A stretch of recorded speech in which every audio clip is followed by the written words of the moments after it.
Tu rentres à la maison, c'est propre, merci.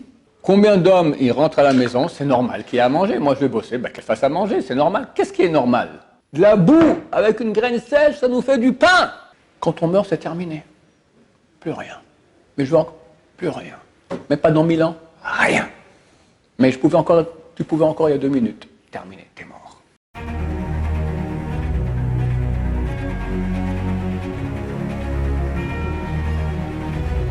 Ce jour dédié pour l'élévation de l'âme de Avraham ben Layo de mémoire bénie. La question d'Israël.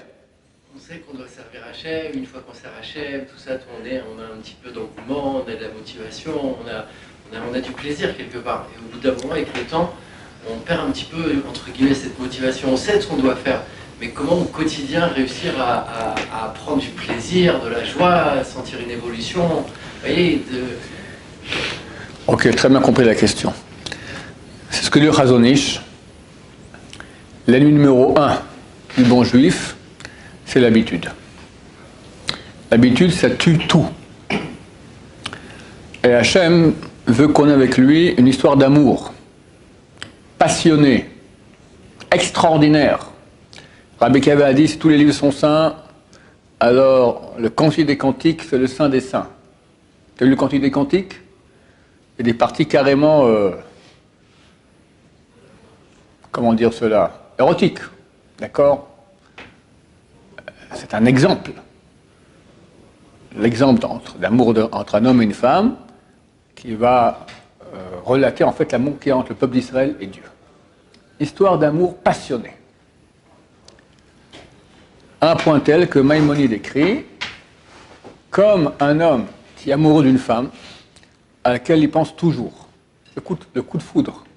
Il se lève, il pense à elle, il se couche, il pense à elle, il mange, il pense à elle, il respire, il dort, machin, sans cesse. On lui dit, oh, il n'est pas là, il est avec elle. D'accord? Plus que cela sera l'amour dans le cœur de ceux qui aiment Dieu. Donc, le niveau de plaisir, comme tu dis, d'amour, d'enthousiasme qu'on est censé avoir avec Dieu, il est très, très, très, très haut. C'est la plus belle chose du monde.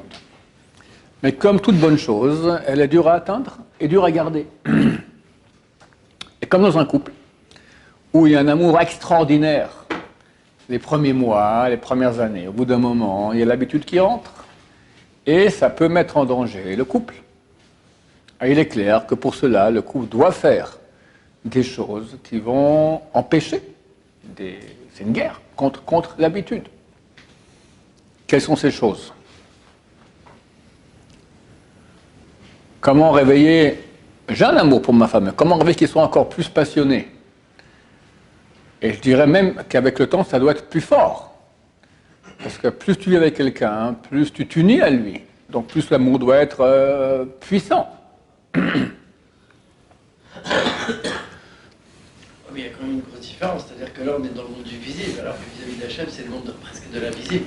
Une femme, je peux la prendre les bras, j'ai un côté charnel, j'ai un côté physique, tout ça, alors que vis-à-vis du maître du monde... C'est pas tellement différent. C'est vrai que, on va dire que l'amour... Au quotidien, on peut avoir...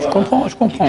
Je te réponds. Alors, je te dis, dans l'amour avec la femme, c'est vrai que c'est plus naturel, parce que Dieu a créé chez l'homme et la femme une attirance charnelle aussi. Mais l'amour profond qui est entre l'homme et la femme, il n'est pas charnel. Et tu peux,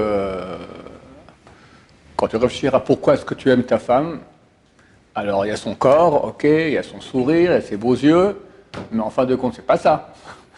L'amour, c'est l'amour de la personne. Et tu la vois pas. Et tu la vois pas, la personne. Tu ne la vois pas. Tu vois quelque chose, mais... Il y a quand même une extériorité, il y a quelque chose qui... Attends, je vais te poser une question. Une fois, j'avais vu, Misken, un juif dans les territoires, ils ont jeté, les Arabes ont jeté un cocktail Molotov. C'est une sorte de truc chimique de colle comme ça s'est collé ici, et il a brûlé comme ça. Le type n'avait plus de visage. Ils auraient été brûlés, machin. Bon, mais il était vivant, mais plus de visage, quoi. Sa femme ne l'aime plus. Alors, il y a le côté charnel, il sera moins exacerbé le côté charnel. Mais elle l'aime, il n'y a pas de problème là-dessus. Parce qu'elle a eu déjà, elle a pas rencontré. Elle n'aime pas forcément, non. On aime la personne. La personne, c'est pas un visage, ça aide un peu le visage. Ok, ça, je suis d'accord. Mais l'amour, il n'est pas là maintenant. Avec Dieu, on a en nous une partie d'âme divine qui nous permet d'être en contact avec Dieu. C'est vrai, que dans la jeunesse, cette partie, elle est presque éteinte. C'est la Neshama. Elle commence à l'âge de 20 ans. On peut commencer déjà un peu avant. Et il faut la nourrir. Plus quelqu'un va commencer à servir Dieu par amour, plus il va faire attention de ne pas faire des péchés, plus il va réveiller en lui, c'est comme un muscle, d'accord? Ce muscle, la Neshama, va grandir en lui, il va commencer à être parlant. Tu as des gens qui sont extrêmement sensibles à la vérité. D'où ça vient? C'est pas corporel, il ne peut pas prendre un morceau de huile, voilà, c'est ça ma partie, c'est ma neurone là qui provoque mon amour de la vérité. Tu as des gens qui sont prêts à mourir pour la vérité. Tu as des passionnés de la vérité. Ça, c'est la Neshama. Et c'est des amoureux de la vérité. Et ou des amoureux de Dieu qui se savent, ils savent qu'ils sont amoureux de Dieu, ou bien ils n'arrivent pas à comprendre que c'est un amour de Dieu. Amour de vérité, amour de Dieu, c'est clairement la même chose. Simplement, ils n'arrivent pas encore à mettre le nom de Dieu là-dessus. Mais c'est certain que ça provient de la Neshama. Donc on a en nous les choses qui permettent d'être en relation avec Hachem. Je ne dis pas que c'est facile, c'est pas si difficile non plus. Et c'est clair, vu que les sages d'Israël eux-mêmes, le roi Salomon, il a comparé l'amour avec Hachem à l'amour avec une femme. Et Maïmonide lui aussi le compare et dit que tout Shirachirim, c'est un exemple de l'amour d'un homme avec une femme. C'est un exemple de l'amour avec Dieu, c'est dans ce sens que ça va. Et il y a beaucoup à apprendre de l'un à l'autre. Alors, comment on fait pour aimer quelqu'un? D'abord, il faut investir. Tout le monde voit qu'une mère qui a eu le moment d'un enfant, elle l'aime. Alors que, sincèrement, il n'y a aucune raison de l'aimer. Il est casse-pied au possible. Il ne fait même pas un sourire les premiers mois. Rien. C'est un vrai esclavage. Et pourtant, la mère en est folle amoureuse. Parce que plus tu investis dans une chose, plus tu l'aimes. L'exemple que je donne très souvent, une table. Voilà. Quelqu'un prend des morceaux de bois. Il les mesure, il les scie, il les colle, crée une table. Je lui dis, écoute, il y a la même table dans le magasin, même un peu mieux que la tienne. Tu es prêt à ce qu'on échange? Jamais de la vie. Mais elle est mieux celle là-bas. Oh, mais ça c'est la mienne, c'est moi qui l'ai faite. Et alors? Un peu. Tu comprends ce que je veux dire? Le type il l'a faite, donc il commence déjà à créer un sentiment d'attache, d'attirance, à de la colle et du bois. Il faut le faire. À plus forte raison, si c'est ta femme et si c'est Hachem. Plus quelqu'un va investir, pas pour lui. C'est connu que dans les familles où il y a des enfants, à Dieu ne plaise, handicapés ou à problème, etc., d'habitude, les autres frères sont très jaloux de l'handicapé. Parce qu'ils voient que les parents l'aiment plus. Et pourquoi les parents l'aiment plus? Parce qu'ils ont beaucoup plus investi avec lui. C'est comme ça. Plus tu investis dans une chose, pour la chose, plus tu l'aimes. Tu as un petit pot de géranium, d'accord, tu l'arroses tous les matins, ben, tu l'aimes bien, c'est comme ça. Hein, c'est ce qu'on peut faire. Au lieu d'aimer les géraniums et les tables, d'accord, on va aimer Hachem, on va aimer sa femme. Donc l'investissement pour l'autre. Et ça, on a, et avec Hachem, avec sa femme, on a des milliers d'occasions quotidiennes. Elle te demande un truc où elle réagit de façon un peu désagréable, ou te demande un truc qui te casse les pieds, tu te tais. D'accord. Ma femme, elle est marocaine là-bas. Dernièrement, je dis waha. Waha. Ça veut dire d'accord en arabe. D'accord. On se la ferme. C'est un investissement. C'est un investissement. Maintenant, l'amour, il faut l'exprimer. Moi, je dis à mes élèves, au moins 50 à 100 mots par jour.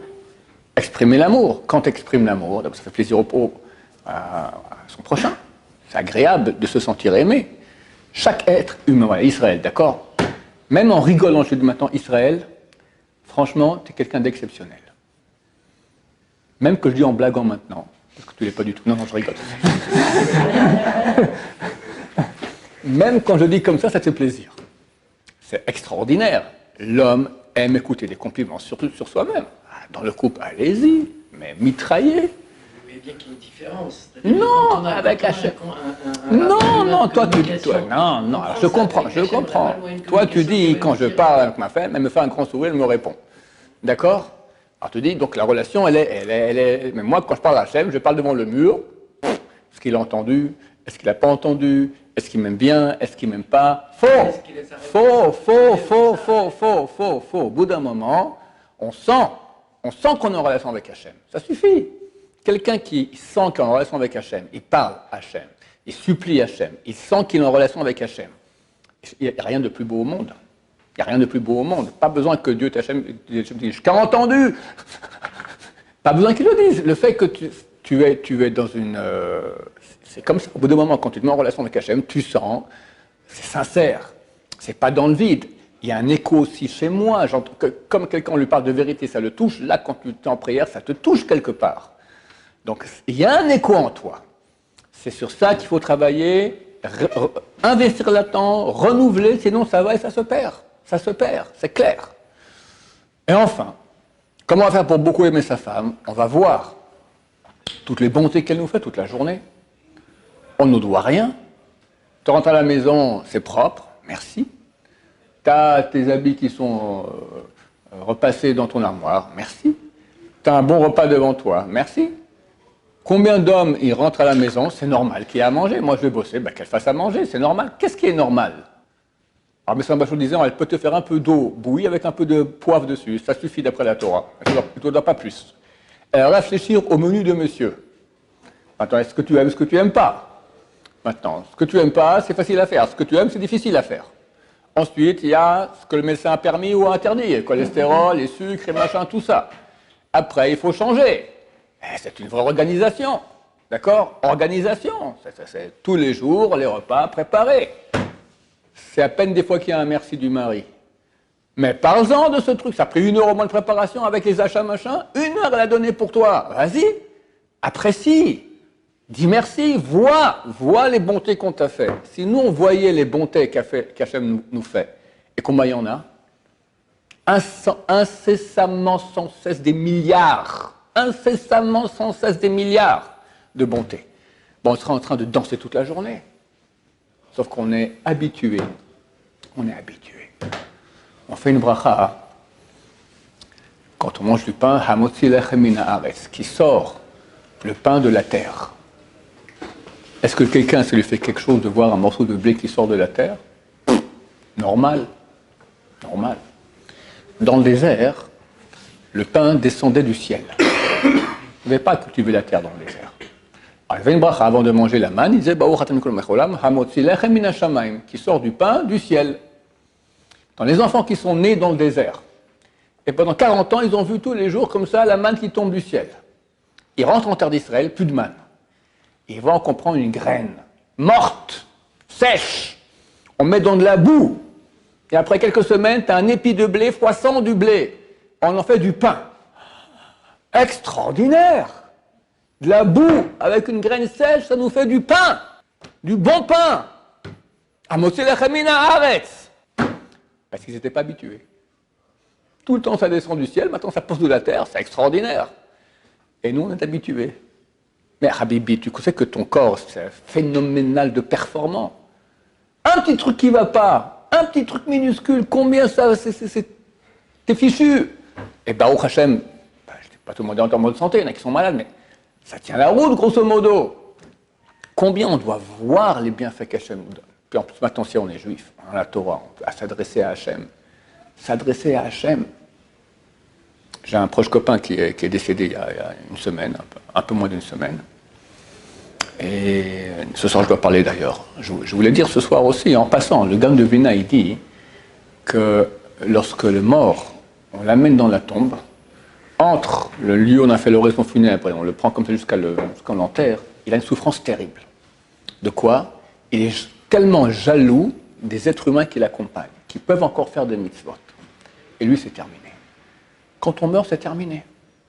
Plus rien. Mais je veux encore plus rien. Mais pas dans 1000 ans, rien. Mais tu pouvais encore il y a 2 minutes. Terminé, t'es mort. Terrible! Si on se rend compte de ça. Mais chaque seconde, on va commencer à... Dieu, tu m'as donné maintenant des occasions de te servir, de te louer, de te remercier. Il faut déjà aimer Hachem pour pouvoir le remercier. Faire ton désir, grandir, et devenir divin. Quand on fait des mitzvot, on devient divin, on devient éternel. Pas comme un chien qui pense qu'à manger, boire et faire des enfants et il crève après. Mais c'est un cadeau fantastique. Comment on doit aimer Hachem pour ce grand cadeau qu'il nous donne? C'est vrai, on ne voit pas, on est aveugle. C'est vrai. C'est vrai que toujours c'est la même chose, donc on s'habitue. C'est vrai. Mais alors quoi? Quelqu'un maintenant, il est marié avec sa femme, qui est une femme extraordinaire. Ils sont fait 40 ans qu'ils sont mariés. Il ne va plus l'aimer à cause de ça parce qu'il s'est habitué. Bats-toi, fais quelque chose. Bouge ton couple. Parle des mots d'amour. Reconnais le bien qu'elle te fait. Et vous vous dites des mots d'amour. Et vous vous écrasez l'un pour l'autre. Vous investissez l'un pour l'autre. Il y aura de l'amour. Il y aura de l'amour. Énorme. Plus dans la vieillesse que dans la jeunesse. C'est fini les petites bagarres de jeunesse. Au bout d'un moment, bon, une fois le Rav Shlomo est parti en Amérique, tout ça, et un type de 83 ans qui est venu le voir, lui a dit « Je ne bracha pour Shalom Bayit ». Quand il est venu à Bnei Brak, il a dit « Vous voyez des gens pareils, 83 ans encore, il lui faut une bracha pour Shalom Bayit, 83 ans, il n'a pas encore réussi à vivre en paix avec sa femme. Bon, c'est pas normal. Au bout d'un moment, alors, s'il n'y aura pas un travail qui est fait pour renouveler le corps dans le couple, eh ben le corps il va aller mourir, il n'y aura plus rien, ça sera technique. Elle fait à manger, tout technique. On s'aime bien, on s'entend, mais tout technique. L'amour, il n'y en a plus. Peut-être une petite on se connaît bien, on est des bons copains, tout ça. Mais je te parle d'un amour passionné, beau, extraordinaire, pourquoi pas? Jusqu'à la mort. Jusqu'à la mort. Mais pour ça, il y a des moyens. Et ces moyens sont les mêmes en Torah qu'avec sa femme.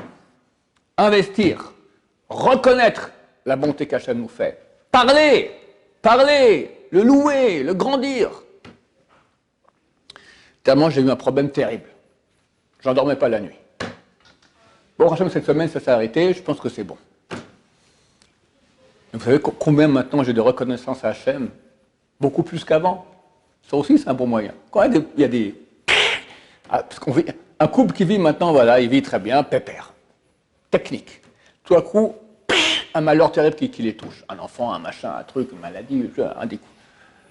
Terrible. À la fin, ils s'en sortent. Ben, ça les a beaucoup rapprochés, c'est clair. On ne demande pas les malheurs, on ne demande pas les souffrances.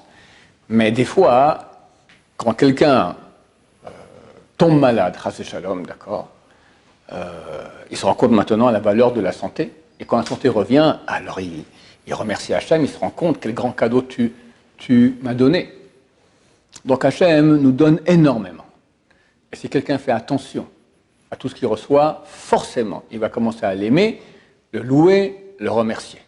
Et plus on loue, plus on remercie, plus Dieu envoie un flux.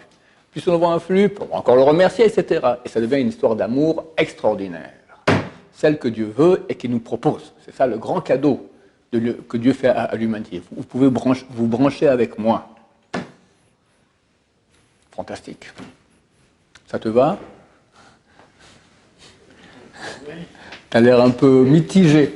Oui, parce que cette comparaison, comme je dis, et je me répète ce que j'ai dit au début, c'est-à-dire que, en effet, je comprends cette relation avec toi parce qu'il y a un côté quand même physique, on a un répondant, on a une évolution possible tout vis-à-vis d'Hachem. Quand on est dans la continuité quelque part, on n'est pas toujours dans cette... Avec la femme, on va dire, c'est plus... Vous allez parler, vous allez avoir quelque chose qui va vous répondre, et vous allez pouvoir évoluer par rapport à ce qu'elle vous dit, tout à l'attaque. Avec Hachem, c'est pas le cas, on ne peut pas être... toujours avoir cette motivation, tout, au moins votre femme, vous la voyez. Donc alors on va dire avec ta femme, il y a, on va dire qu'il y a... Hachem, je ne suis pas avec lui, vous voyez ce que je veux dire? Avec la femme, avec l'être humain, on va dire qu'il y a un chemin qui est plus accessible. Mais c'est certain qu'avec Hachem, c'est aussi accessible et ça va beaucoup plus haut. Parce que, après tout, l'union que tu auras avec ta femme sera toujours un être étranger que ta femme. C'est ta femme, c'est toi. On est très unis, mais c'est quand même quelqu'un d'autre. Il y a toi et elle. Hachem, c'est nous-mêmes. C'est nous-mêmes. C'est notre neshama, d'accord? C'est beaucoup plus profond, grand. Donc, on va dire qu'au début, le chemin est beaucoup moins accessible. Mais après, quand on rentre dans le chemin, on peut arriver à des niveaux beaucoup plus hauts d'union, d'amour avec Hachem qu'avec n'importe quelle autre réalité qu'il y a sur Terre, même sa femme. Baruch Adonai, l'olam, amen, amen.